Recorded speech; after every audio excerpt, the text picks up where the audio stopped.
Ձեռք բերեք իտալական նրբագեղ ու բարձրակարգ սալիկների նշված տեսականին, վճարելով բացառիկ 4400 դրամ 1 քառակուսի մետրի համար։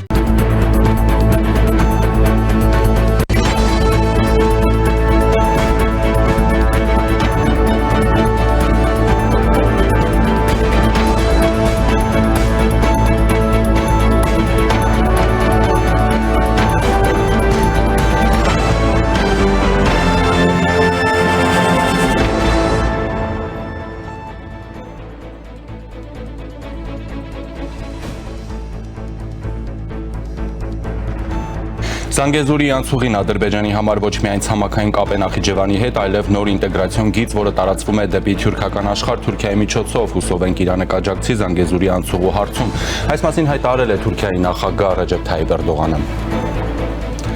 Հունիսի 2-ին Գորիսում կբացվի Ֆրանսիայի պատվո հյուպատոսի գրասենյակը եւ նույն ժամանակ վերջին օրերին Հայաստանյան Հանրությունը քննարկում է, թե ինչու է Ֆրանսիան գլխավոր հյուպատոսության փոխարեն Սյունիքում պատվո հյուպատոսի գրասենյակ բացում։ Բարի կեսօր, դուք դիտում եք առաջին լրատվականը, ես Ժիրայր Ոսկանյանն եմ, ուղիղ եթերում մեկնարկում ենք կարևոր թեմաների քննարկումը։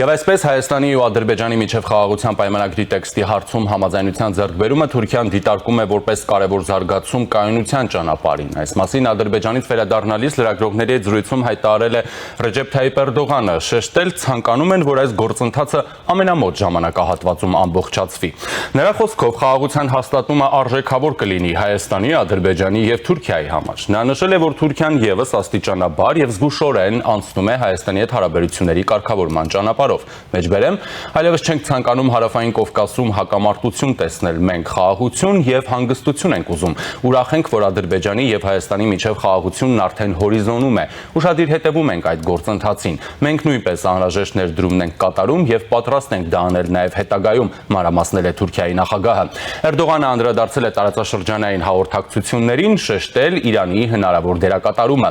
Այսպես կոչված, Զանգեզուրի երթուղին ոչ միայն ցամաքային կապ է Ադրբեջանի եւ Նախիջևանի միջև, այլ նաև ինտեգրացիոն գիծ, որը ձգվում է Թուրքիայից դեպի թուրքական աշխարհ։ Դրա բացումը կամրապնդի Կովկասի տրանսպորտային ու էներգետիկ ենթակառուցվածքները։ Ակնկալում ենք, որ մեր հարևան Իրանը կաջակցի դրան, նշել է Թուրքիայի նախագահը։ Էրդողանը կարծիք է հայտնել, թե այդ քայլը տնտեսական օգուտներ կբերի ու կմերձեցնի տարածաշրջանի երկրներին։ Հիշեցնեմ, որ օրերս Թուրքիայի անվտանգության խորհուրդը նույնպես քննարկել է Հայաստան-Ադրբեջան խաղաղության գործընթացը։ Նշեմ նաև, որ երեք ազգային անվտանգության խորհրդի քարտուղար Արմեն Գրիգորյանը լրագրողների հետ զրույցում ասել է, որ կառավարությունը դիվանագիտական խողովակով խորհրդակցություն է իրականացնում Ադրբեջանի հետ խաղաղության պայմանագիրը ստորագրելու համար։ Խաղաղության պայմանագրի տեքստը վերջնականացված է եւ միայն անհրաժեշտություն է մնացել, որ ստորագրվի այն։ Հիմա մենք դիվանագիտական խողովակով խորհրդակցություն ենք իրականացնում Ադրբեջանի հետ խաղաղության պայմանագիրը ստորագրելու համար։ Մենք շարունակում ենք աշխատել, որ խաղաղության պայմանագիրը ստորագրենք, ասել է նա։ Նա նաև նշել է, որ հայկական կողմը պատրաստակամություն է հայտնել խաղաղության պայմանագրի ստորագրման նույն օրը ստորագրել նաև Մինսկի խմբի լուծարման դիմումը։ Իսկ սահմանադրության մասին գիտեք արդեն Հայաստանի դիրքորոշումը, ասել է Գրիգորյանը, պատասխանելով հարցին, թե որոնք են պայմանագրի ստորագրման խոչընդոտները։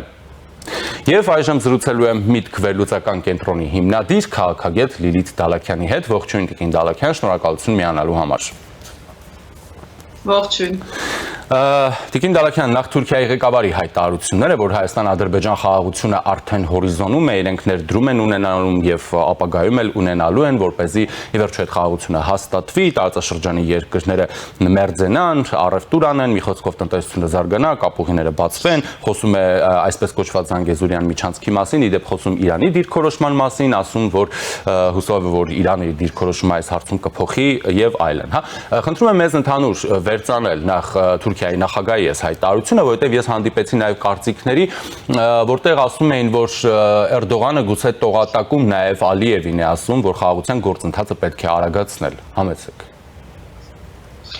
Ճիշտ ասած, մի քանի օր առաջ ես իմ Facebook-յան էջում նշել էի, որ Ռուսաստանը կողմից Թուրքիային ռուս-ուկրաինական պատերազմում կրկին միջնորդի դեր շնորհելը, մենք տեսնում ենք, որ Սաուդյան Արաբիայից հարթակը տեղափոխվում է Ստամբուլ, վտանգավոր է Հայաստանի համար, մասնավորապես Զանգեզուրի այսպես կոչված միջանցքի վերաբերյալ։ Ես այդ օպտիմիստական կարծիքները չեմ կիսում, որովհետև Թուրքիան կարծես հիմա նորից սկսել է Ռուսաստանի հետ վարել իր սիրախաղը, քանի որ նա ստացավ կրկնում եմ նորից միջնորդի դերը ռուս-ուկրաինական ռազմաճակատում ակնհայտորեն նա փոխել է իր քաղաքականությունը Ուկրաինայի հանդեպ միջ այդ շատ կոշտեր իրեն դրսևորում հիմա ասում է որ Ռուսաստանն էլ է ցանկանում գնալ խաղաղության Թուրքիան ինչ որ մի բան պետք է ստանա Ռուսաստանից դրա դիմաց եւ ես նշել էի որ վտանգներից մեկը կարող է լինել այն որ Էրդողանը նորից ակտիվացնի այսպես կոչված Զանգեզուրի միջանցքի վերաբերյալ իր դիրքորոշումը Էրդողանի Թուրքիան այն Թուրքիան չի վստահությամբ որը կգնա հարաբերությունների նորմալիզացման Հայաստանի հետ,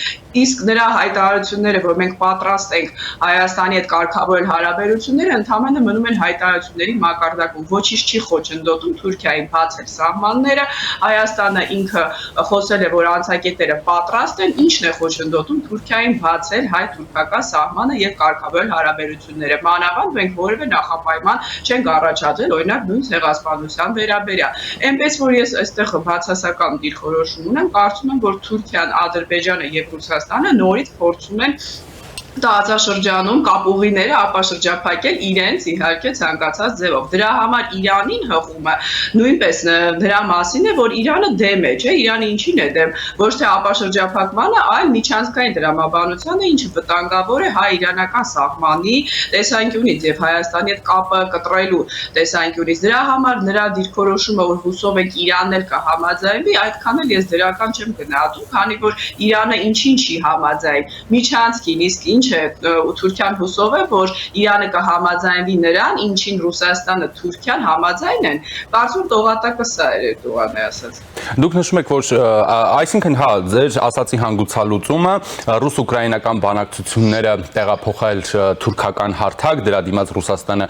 Թուրքիայից պահանջում է, որպեսզի ակտիվացնի այսպես կոչված Զանգեզուրի, այդ թվում Զանգեզուրի, այսպես կոչված Զանգեզուրի միջանցքի թեման,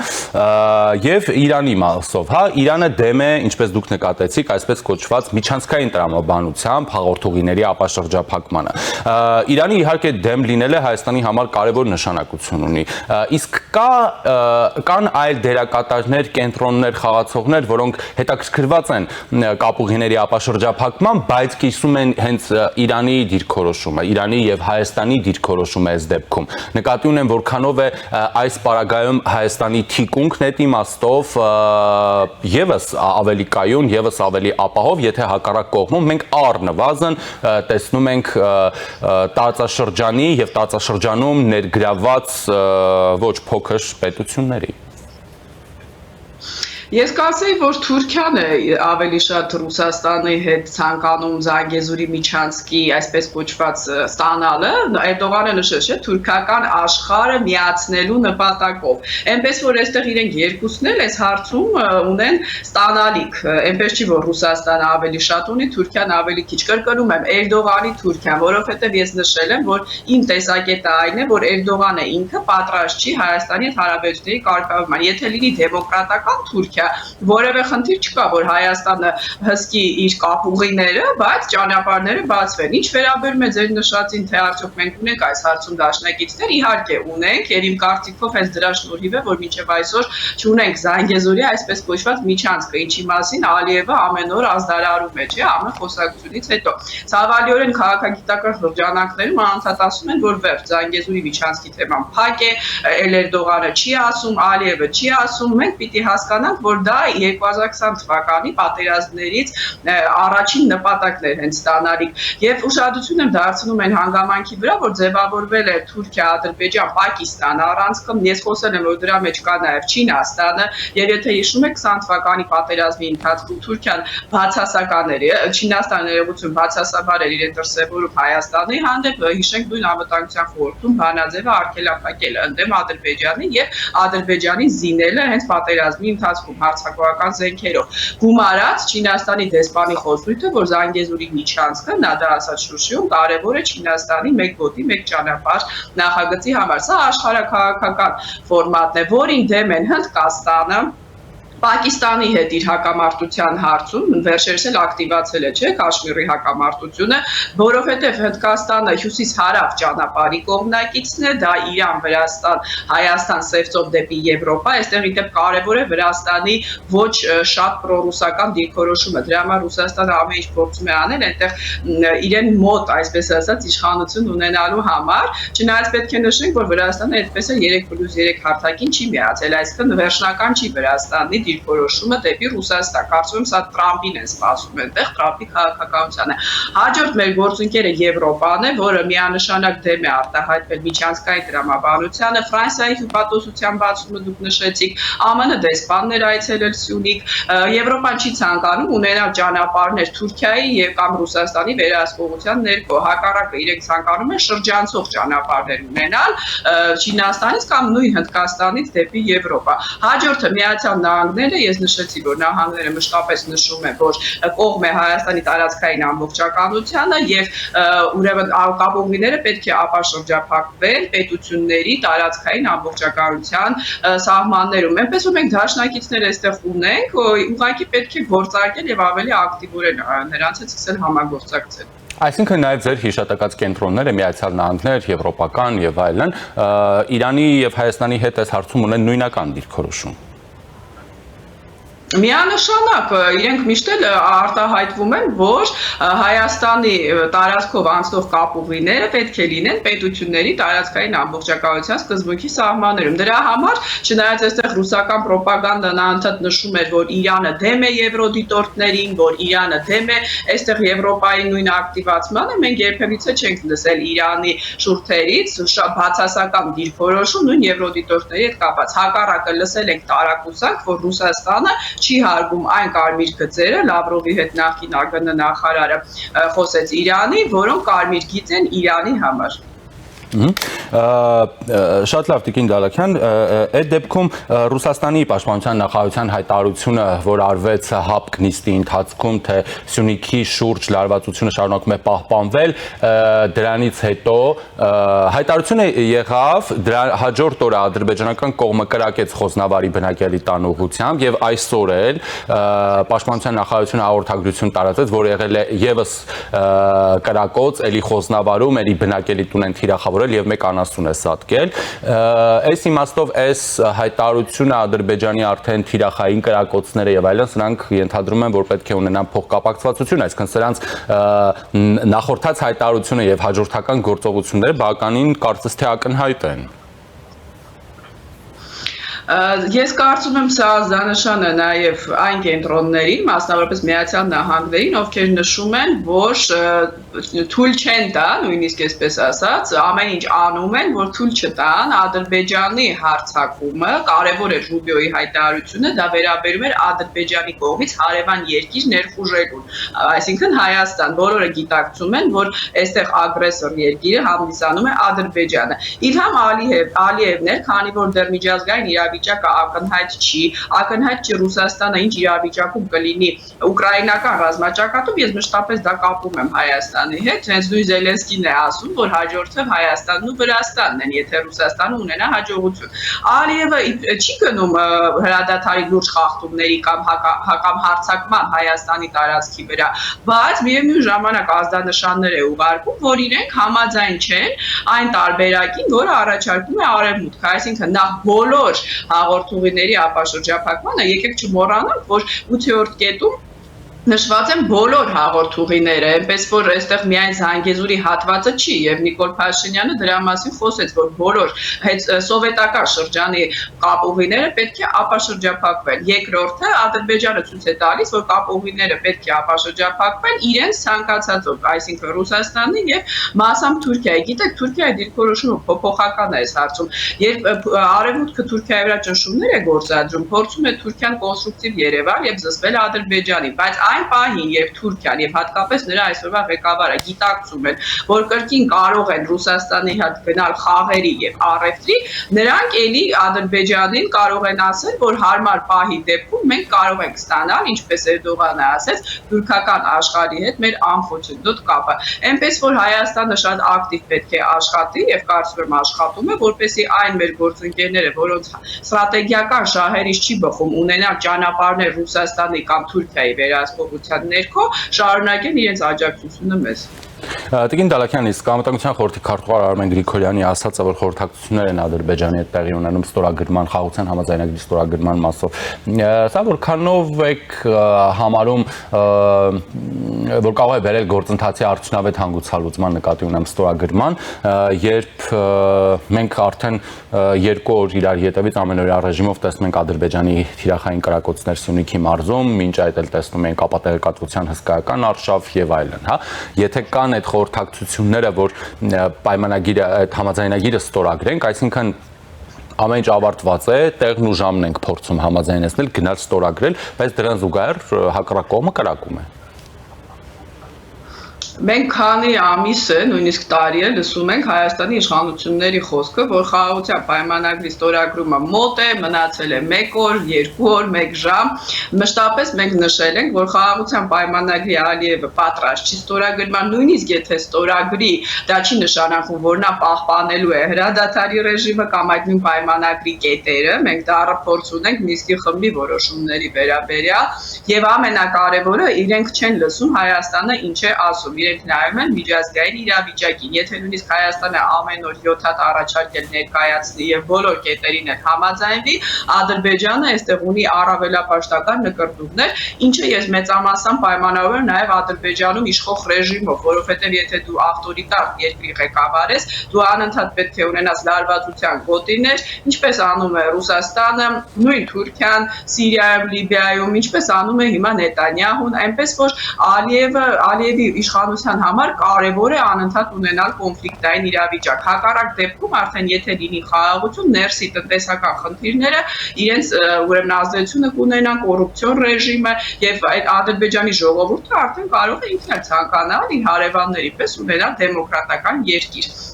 Եվ եթե թույլ կտակ խոզնավարի ուղղությամբ կրակոցները, այստեղ նաև Ռուսաստանը ազդանշան է ուղարկում Հայաստանին, որ Ամերիկայի հատկապես պետքարտուղարի խոսքից հետո, որ տարածաշրջանում մեզնից է կախված խաղաղությունը, այսինքն մենք կարող ենք այնպես անել, որ Ալիևը կրակի, բայց ցավալին Ռուսաստանի համար այս պահին այն է, որ իրենք այն իրավիճակում չեն, որ կարողանան Ալիևին հրահրել, Ալիևը սպասում է, բայց միջազգային իրավիճակում փոփոխությունները միանշանակ իրենց ազդեցությունը կունենան նաև մեր տարածաշրջանի վրա։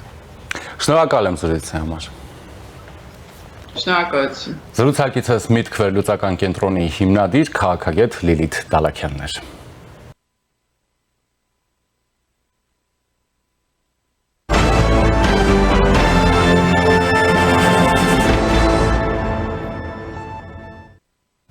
Շարունակում ենք, հունիսի 2-ին Գորիսում կբացվի Ֆրանսիայի պատվո հյուպատոսի գրասենյակը։ Գորիսում Ֆրանսիայի պատվո հյուպատոսը կլինի Կարմեն Ափունցը, որն այս պահին զբաղեցնում է Գորիսում ֆրանկոֆոն կենտրոնի տնօրենի պաշտոնը։ Ավելի վաղ Գորիսում Ֆրանսիայի հյուպատոսական գրասենյակի բացման մասին հայտնել էր Ֆրանսիայի արտաքին գործերի նախարար Ժան-Նոել Բարոն, թե ինչու է պաշտոնական Փարիզը որոշել Սյունիքում գլխավոր հյուպատոսության փոխարեն բացել պատվո հյուպատոսարան, դեռևս պարզ չէ։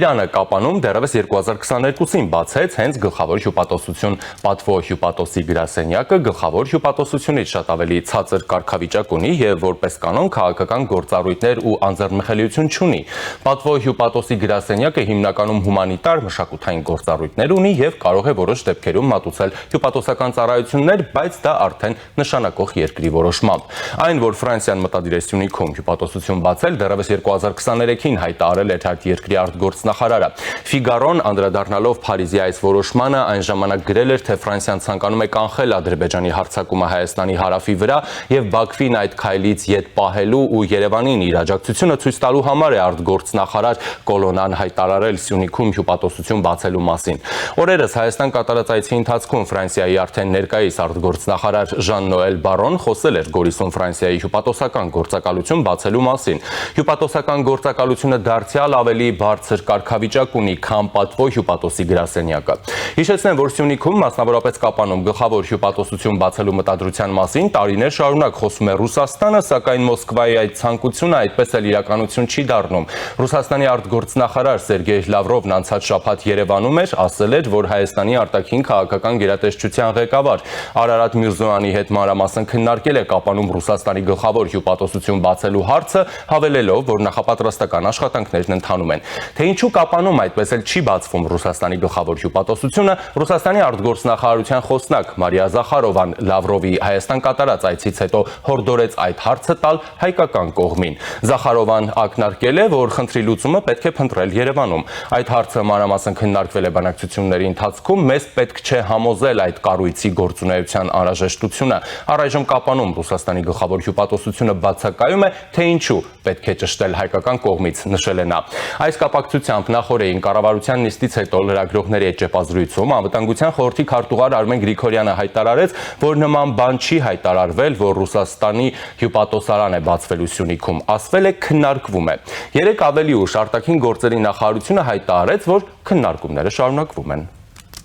Եվ այս թեմայի շուրջ եմ զրուցելու ռազմաքաղաքական հարցերով փորձագետ, կանայք եւ գլոբալ անվտանգային ճարտարապետությունը մտակենտրոնի ղեկավար Արմինե Մարգարյանի հետ։ Ողջույն։ Եվ այսպես Արմինե, գլխավոր հարցը, որ իդեպ մամուլում նաև շահարկվում, շոշափվում է գլխավոր հյուպատոսություն, հյուպատոսական գործակալություն, ինչն է սրանց տարբերությունը եւ սրանց այն նպատակադրումը, որ իսկապես մենք պատկերացնում ենք Ֆրանսիայի ներկայությամբ Սյունիքում, արդյոք այս գլխավոր, չգլխավոր եւ այլն կարգավիճակների փոփոխությունը նվազեցնում է այդ մեր ներկայությունից բխող դրական ակնկալիքները։ Գիտեք, ես դրական եմ գնահատում այն, որ Ֆրանսիայի պարագայում մենք այնտեղ կարող ենք ունենալ պատվո հյուպատոսություն, այլ ոչ գլխավոր հյուպատոսություն, որտեղ կառաջարկե մի փոքր ավելի մեծ պատկերը, հա, դիտարկենք։ Տեսեք, ինչով է պայմանավորված գլխավոր հյուպատոսության գոյությունը։ Օրինակ մենք վերցնենք Վրաստանը, հա, մենք ունենք Թիֆլիսում ունենք դեսպանատուն, բայց Բաթումիում ունենք գլխավոր հյուպատոսություն։ Սովորաբար նույն մենք Ռուսաստանում էլ ունենք, Ռոստովում ունենք եւ այլն եւ այլն։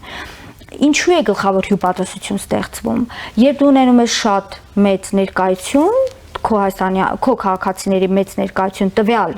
պետության ներսում, հյուպատոսական ծառայություններ իրականացման համար նպատակահարմար է մի քանի տեղերում ունենալ գլխավոր հյուպատոսություն։ Հիմա երբ խոսքը վերաբերում է Իրանին, պատահական չէ, որ դա գլխավոր հյուպատոսություն է, որտեղ խոսքը վերաբերում է մի տարածաշրջանի, որը անմիջական սահմանին է գտնվում։ Սա շատ տրամաբանական է։ Հիմա վերադառնանք Ֆրանսիային, հա։ Ֆրանսիայի մենք այլևս հրապարակային ասվել է, որ աշխատում ենք ռազմավարական ուրեմն գործընկերության փաստաթուղթ ձևավորելու ուղղությամբ, որ իր մեջ բնականաբար ունենալու է նաև պաշտպանական կոմպոնենտ։ Հիմա պատվո հյուպատոսությունը Սյունիքում ինչով է զբաղվելու, սովորաբար պատվո հյուպատոսության նպատակը որն է, կրթական, գիտական, իրավաբանական մարմինների միջև, մշակութային եւ այլն։ Այսինքն ինքը ավելի շատ զբաղված է լինելու Ֆրանսիայի հետ այս ոլորտներում հարաբերությունների համակարգման եւ խորացման, որը բխում է նաեւ Հայաստանի Եվրոպական միության հետ մերձեցման տրամաբանությունից, հա։ Որովհետև եթե մենք խոսում ենք նրա մասին, որ Եվրոպական միությունը դա առաջին հերթին, պետք է դիտարկել որպես տնտեսական կառույց եւ մենք պետք է քիչ-քիչ սկսենք համապատասխանել այն ստանդարտներին, որպեսզի կարողանանք մեր ապրանքները արտահանել Եվրոպական միություն, չմոռանանք, որ Ֆրանսիա ԵՄ անդամ պետություն է, այսինքն այստեղ կարծում եմ այդ պատվո հյուպատոսարանը կարող է շատ լուրջ նաև ուրեմն մտավոր կարողությունների ամրապնդման առումով ոչ ուղղակի, այլ անուղղակի այդ թվում նաև գործառույթներ իրականացել։ Եվ եթե գալիս ենք Ռուսաստանին արդեն, ապա նույնն էլ կարող է ասվել Ռուսաստանի առումով։ որովհետև եթե Ռուսաստանը գտնում է, որ Հայաստանի եւ Ռուսաստանի միջև գիտական, կրթական, տնտեսական, առևտրային հարաբերությունների ավելի շատ խորանալու, մասնավորապես Սյունիքի տարածաշրջանում կարիք կա, ապա ինչու ոչ կարելի է գնալ, օրինակ ես կարծում եմ կարելի է գնալ պատվո հյուպատոսարանի ճանապարհով, բայց եթե այնտեղ պետք է լինի գլխավոր հյուպատոսություն, պետք է հարցի պատասխան ունենանք, ինչու է այնտեղ գտնվում գլխավոր հյուպատոս։ Լավ, Իրանի պարագայում դա պարզ է, օրինաչափ է։ Ռուսաստանի պարագայում դեռ պարզ չէ եւ օրինաչափ է։ Եվ հետաբար կարծում եմ, որ այն որ Ֆրանսիայի պարագայում արդեն ուրեմն ինչպես հասկանում եք դիտարկում է պատվի հյուպատոսության հարցը, իսկ կարծում եմ նույնը կարելի է նաև ինչու ոչ անել ռուսների պարագայում։ Այսինքն որոշակերով նաև բալանսավորելու տրամաբանության։ Իհարկե, այո։ Շատ լավ, հիմա քանի որ անդրադարձակ 3 երկրի, նախ ֆիքսում ենք, որ գլխավոր հյուպատոսություն, պատվո հյուպատոսություն, զուտ այսպես ասենք հիմնականում, եթե կարելի այդպես ասել, տեխնիկական է այն իմաստով, որ Ֆրանսիայի շատ քաղաքացիներ լինեին, օրինակ Հայաստանում կամ Հայաստանի այդ մարզում, ապա գլխավոր հյուպատոսություն կլիներ, որ այս մարդկանց հարցերը լուծեին, հա, այսպես ասած իրավական նաև խնդիրները լուծեին։ Օրինակ եթե ներողություն չեմ սխալվում, մենք Լիոնում ունենք, հա, ինչու, որովհետև շատ է Հայաստանի Հանրապետության քաղաքացիների թիվը այնտեղ շատ է այդ մերձակա տարածաշրջաններում նաև, այսինքն կա այդ հիմնական պատճառը կա, թե ինչու պետք է այդտեղ լինի։ Մենք ունենք Լոս Անջելեսում գլխավոր հյուպատոսություն ունենք, ինչու։ Մենք ունենք Վաշինգտոնում դեսպանատում, բայց այնտեղ ունենք գլխավոր հյուպատոսություն, որտեղ նորից այնտեղ հայերի քանակը շատ մեծ է եւ Հայաստանի Հանրապետության քաղաքացիների քանակը շատ մեծ է։ Այսինքն օբյեկտիվ է տրամաբանությունը, ինքը չի հակասում այն պատկերին, որը մենք այսօր ունենում ենք Իրանի եւ Ֆրանսիայի պարագայում։ Շատ լավ, հիմա մեկ այլ տեսանկյունից հարցին մոտենանք, երբ օրինակ գլխավոր հյուպատոսություն էր բացվում Կապանում Իրանի գլխավոր հյուպատոսը հայտարարեց, որ շինությունները կարող են հանգիստ լինել անվտանգության իմաստով նաև Իրանը տեղում է, այստեղ է, իսկ մենք օրինակ մինչև հիմա զրուցում ենք մշակութային, չգիտեմ, գուցե տնտեսական, գիտական գործակցությունների մասին, հետևաբար Ֆրանսիային ևս կարող ենք դիտարկել որպես անվտանգային ընդհանուր կոմպոնենտի ինչ-որ մի մաս, եւ եթե մենք չենք ուզում Ռուսաստանը այնտեղ հյուպատոսարան ունենա, հետևաբար մեր չափումները ենթադրաբար էլի ելնում են անվտանգային նկատառումներից։ Տեսեք, մեր ցանկության պարագայում այո, կարող ենք այդպես դիտարկել, հա, բայց ես տեսեք Իրանի գլխավոր հյուպատոսին մեջ բերեցին։ Դե թող ասես, սյունեցիները արդեն միշտ մշակութային կյանքով են ապրելու Իրանի գլխավոր հյուպատոսությունը այստեղ միշտ լինելու է արդեն գիտական ակադեմիական գործակցություն։ Հենց հարցերն է, որ այնտեղ գլխավոր հյուպատոսություն է, որը հոգ է տանելու նաև Իրանի իսլամական հանրապետության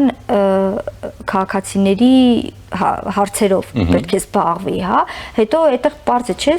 այսինքն մենք մի սահման ենք այդտեղ, իրար այդ սահման ենք կիսում, իհարկե այդտեղ նաև հաշվի առնելով այսպես կոչված Զամագեզորի Միջանցք եւ այլն։ Ու նաև հաշվի առնենք, որ ֆրանսիական կողմը ակտիվ ընդգծված հանդես է գալիս Հայաստանի տարածքային ամբողջականության պահպանման օգտին, շեշտադրում է Սյունիքի նշանակությունը եւ Հայաստանի անկախտելի մաս լինելը, իսկ ռուսական կողմը ոչ։ Լավ, այսպես ասեմ, եթե Ռուսաստանի գլխավոր հյուպատոսություն չունենալու գինը այն է, որ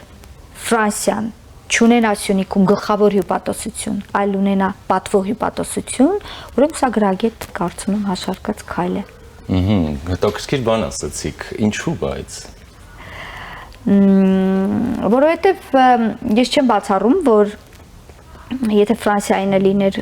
գլխավոր հյուպատոսություն եւ օրինակ մենք Ռուսաստանին առաջարկեինք, հա, քննարկումների ժամանակ ոչ թե գլխավոր հյուպատոսություն, այլ պատվո հյուպատոսություն, ապա այնտեղ կարող է շատ օբյեկտիվորեն հարց առաջանալ, թե այդ դեպքում ինչու է այնտեղ Ֆրանսիան գլխավոր հյուպատոսության մակարդակով ներկայացված, իսկ մեզ պատվո հյուպատոսություն առաջարկում։ Ես ուզում եմ ընդգծել, որ ես տեղեկատվություն որևէ չունեմ, ես պարզապես տեղեկատվություն ենք վերլուծում։ Այո, մենք պարզապես տրամաբանում եմ, ես ելնելով այն բաց փաստաթղթերից, որոնք կան այսօր դաշտում։ Դե քանի որ ձեր դիտարկումը հետաքրքիր է եւ տողատակերում շատ բան ունի ասելու, ես այստեղ ուզում եմ հիշենք նաեւ Վերջերս Ռուսաստանի պաշտպանության նախարարի հայտարարությունը հապկում, որ Սյունիքի շուրջ լարվածությունը շարունակում է պահպանվել, հա, սրանք ինչ տրամաբանության մեջ ենք մենք հասկանում, ինչպես է դրսևորվում այդ լարվածությունը, ինչ տեղեկություններ ունի Հայաստանի ռազմավարական դաշնակիցը, ինչ տեղեկություններ ունի այդ հապկը, արդյոք այդ տեղեկությունները կոմունիկացվում են Հայաստանի հետ, արդյոք այդ տեղեկությունների հիման վրա Ռուսաստանը որպես ռազմավարական դաշնակից հապկը որպես միացյալ հավաքական անվտանգության կազմակերպություն որոշակի սցենարներ է մշակում հավանական։ Չեմ կարծում։ Բայց ինչի համար են սա ասում։ Չեմ կարծում, ես կարծում եմ, որ 21 թվականից առնվազն այդ ոլորտի համագործակցությունը ոչ բարձր մակարդակի վրա է գտնվում, եթե կա նման համագործակցություն։ Ինչ վերաբերում է նրան, որ Սյունիքում ներկա լինելը, սա էլ, այսինքն նորություն չէ, իրենք մշտապես ուզում են իրենց ներկայությունը ամրապնդել Հայաստանում այդ տարածաշրջանում, եւ ինչու՞ չէ, եթե ընդհանուր պատկերը նայենք այսպես կոչված Զանգեզուրի միջանցք, երբ ինչ որ պահի Ադրբեջանը կարող է նույն ռազմական ճանապարհով որևէ բան վերցնել, հա, այնտեղ կարող է լինել ռուսական ներկայություն, որ անմիջապես կարող է գալ եւ մեզ փրկել, տեղակայվել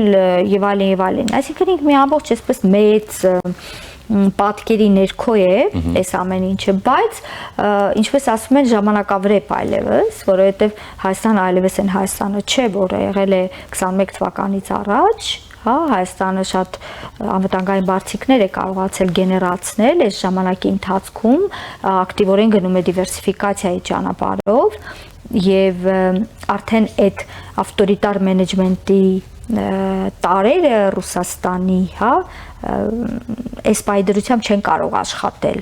եւ եթե Ռուսաստանը ուզում է ունենալ Սյունիքում գլխավոր հյուպատոսություն, Ռուսաստանը պետք է հիմնավորի Հայաստանի Հանրապետությանը, թե որն է նպատակը, ինչ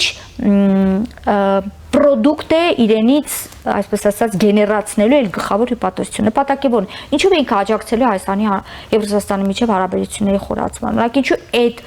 աջակցումը չի կարող արվել այստեղ Երևանից դեսպանատնից, հա, օրինակ կամ ռուսական տներից Մոսկվայի տուն եւ այլն։ Այսինքն այստեղ պետք է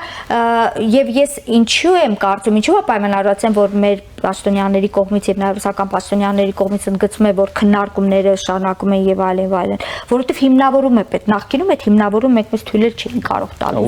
Այսինքն մենք չէին կարող ասել, կարող եք հիմնավորել, որովհետեւ պատասխանը շատ պարզ էր, որ ձեր շահը այնտեղ է, որտեղ մեր շահն է։ Այսինքն եթե մեզ պետք է այդտեղ լինել, նշանակում է ձեզ էլ է պետք է այդտեղ լինել ու այդ հարցը տեղին չէ։ Մենք վերջին Միրզոյան Լավրով ասուլիսի ժամանակ տեսանք, որ այս տրամաբանությունը հիմնահատակ փոխվել է եւ այո կողմեր ունեն ծայրահեղ տարբեր դիրքորոշումներ տարատեսակ հարցերով եւ սրանք բոլորը բացտրված են բանակցային այս սեղանի շուրջ եւ հարային նաեւ կոմունիկացվում են եւ իրենք չեն խորհրդում այս մասին խոսել, դա շատ նորմալ է, հա։ Հետեւաբար բանակցությունների ժամանակ էլ այսպես պետք է հիմնավորել ինչու եք ուզում ունենալ այնտեղ եւ եթե դուք կա ունենում եք, մենք դրա փոխարեն ինչ ենք ստանում ձեզանից։ Միգուցե այլ փաթեթով, այլ ոլորտում այլտեղ, բայց ինչ ենք մենք դրա փոխարեն ստանում, հա, հավանաբար դեռ չենք տեսնում, թե մենք ինչ ենք ստանում կամ ռուսական կողմի հավաստիացումները, թե ինչով կարող է այդ մարմինը նպաստել ռուսական հարաբերությունների բարելավմանը, հավանաբար դեռևս համոզիչ չէ։ Տեսեք, իհարկե օբյեկտիվորեն ցանկացած ներկայություն Հայաստանում, առավել եւս Սյունիքում մենք հանրային մակարդակում ընկալում ենք որպես մեզ աջակցության գործոն, ինչ որ աջակցելու հնարավորություն տվյալ երկրի կողմից օգնության ձեռք, հա, եւ այլն հազարավոր բան, որքան էլ որ մենք ասենք այո, մենք ինքներս պիտի լինենք առաջինը եւ թիվ 1 պատասխանատուն մեր անվտանգության եւ մնացած ամեն ինչի համար, բայց դե հասկանալի պատճառներով նաեւ մեզ անհրաժեշտ է իրական գործընկերների օգնություն, աջակցություն, հա, ոչ թե լիովին նրանց վրա ապավինելու, այլ մեր կարողությունները, հնարավորությունները որոշակիորեն զարգացնելու մեզ այսօր շատ կոպիտ ասած ոտքի հանելու, հա, թեկուզ անգամ եթե այդ ոտքի հանելու տրամաբանությունը լինի շուտ ժամանակ շահելու կոմպոնենտի մեջ, որ այնպեսի կարողանան միջավայր ձևավորել, որից Հայաստանը ժամանակ կշահի, այսինքն չի ենթարկվի ագրեսիաների եւ այլն եւ կկարողանա ներսում այսպես ռեաբիլիտացվել, դրա համար ցանկացած ներկայություն այդպես ենք մենք ընկալում, հա։ Արդյոք հյուպատոսանների ներկայություն ու պետք չէ նաև իհարկե գերա գնահատել այս դեպքում։ Հյուպատոսանների ներկայությունը Ֆրանսիայի, հա, Ֆրանսիան դուք նշեցիք Եվրամիության անդամ է, լոկոմոտիվ երկրներից մեկը դեպի Եվրոպա ճանապարհի, ինչպես նաև նշեց Ֆրանսիայի արտգործնախարարը, ջատագովներից եւ աջակիցներից մեկն է Հայաստանի Հանրապետության, մեր սահմաններն են Եվրամիության քաղաքացիական առաքելության ներկայացուցիչները եւ այլն։ Եվ պարզ է, որ սա նաև նույն Ռուսաստանում կամ նաև Ադրբեջանում շահարկումների, քաղաքական շահարկումների տեղիք է տալու, հա։ Սա արդյոք հուշում է, որ եւ Ֆրանսիան եւ իդեմս Ֆրանսիայի Եվրոպական միությունը ավելի հաստատակամ է Հայաստանում ամրապնդվելու եւ ներկայություն ապահովելու։ Գիտեք, ես չի ուզենա այդպես ձևակերպել հարցը եւ նաեւ պատասխանը, ինչու, որովհետեւ Եվրոպական միությունը դա բացի կառույց լինելուց դա նաեւ առանձին անդամ պետություններ է, հա, այսինքն մեկ այլ